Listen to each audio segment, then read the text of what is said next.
소말리아는 아프리카 동부에 있는 나라죠. 정식 국호는 소말리아 연방공화국으로 1,700만 명의 사람들이 살고 있는 곳입니다. 아프리카의 뿔이라 불리는 곳에 있는 나라죠. 현재는 내전으로 무정부 상태인 나라이며 우리나라에서는 여행금지 국가로 지정해놓고 있을 정도입니다. 그만큼 경제적인 상황이 낙후되어 있는 곳이고요. 현재 전 세계에서 가장 낙후된 곳 중 하나로 가장 가난한 나라로 알려진 곳이 소말리아입니다. 그리고 소말리아는 인구의 25% 이상이 정신질환을 앓고 있다고 알려져 있습니다.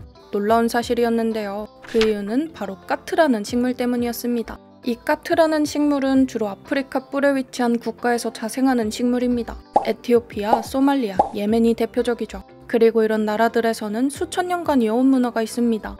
바로 까트라는 식물에 잎을 씹는 풍습이 있는 것이죠. 문제는 이 까트에는 환각을 유발하는 성분이 들어있는데요. 카티논이라는 성분 때문입니다. 그리고 이것을 장기간 복용을 하는 경우 정신병이 생기게 되는데요. 그래서 수많은 소말리아인들이 정신병에 시달리는 것이죠.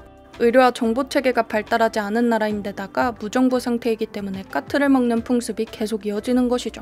그런데 문제는 이런 정신증을 가진 사람들을 소말리아에서 어떻게 치료를 하냐는 것이었습니다. 낙후된 나라인 만큼 제대로 된 정신과 치료 시스템도 없을 텐데요. 그런데 그들에게는 전통적인 치료법이 있었습니다. 그리고 이 방법은 너무나 인기를 끄는 나머지 예약을 하고 대기를 해야 할 정도였다고 하죠. 또한 노동자들의 연봉의 3분의 1을 줘야 할 만큼 비싼 치료법이기도 했는데요. 바로 하이에나와 맞닥뜨리는 것이었습니다. 정신질환 자체에 대한 무지로 인해서 악령에 쓰인 것이라고 생각한 소말리아 사람들은 이런 방법을 고안해냅니다. 악령을 쫓아낸다는 전설이 있는 하이에나를 정신병에 걸린 사람에게 붙여놓는 것이죠. 한마디로 하이에나가 있는 방 안에다가 정신질환자를 넣는 것입니다. 결과는 어떻게 되었을까요? 당연히 하이에나는 사람들을 공격했고요. 그 때문에 목숨을 잃는 사람들이 부지기수였습니다. 설령 살아남는다고 하더라도 장애를 가지거나 심각한 후유증에 시달리기도 했었죠. 그렇게 하룻밤을 하이에나와 한 방에 넣어놓고요. 하이에나가 공격하는 과정에서 사람들이 상처를 입었다면 악령이 무서워 도망을 간다고 여기는 것이죠. 물론 살아남으면 치료된 사람으로 남게 되고요. 죽는다면 죽는 것으로 끝인 것이죠. 이렇게 매해 17명의 사람들이 하이에나를 통해서 까트입으로 인한 정신질환을 치료하려고 한다고 하죠. 물론 지금은 좀 나아졌기는 합니다. 소말리아 사람들은 하이에나로 인해서 너무 많은 사람들이 죽자 대처법을 내놓습니다. 하이에나를 우리에 가둬놓은 채 방 안에 놓는 것이죠. 그나마 이렇게 하면 부상자는 없겠지만 결과는 너무나도 뻔한 것이었습니다.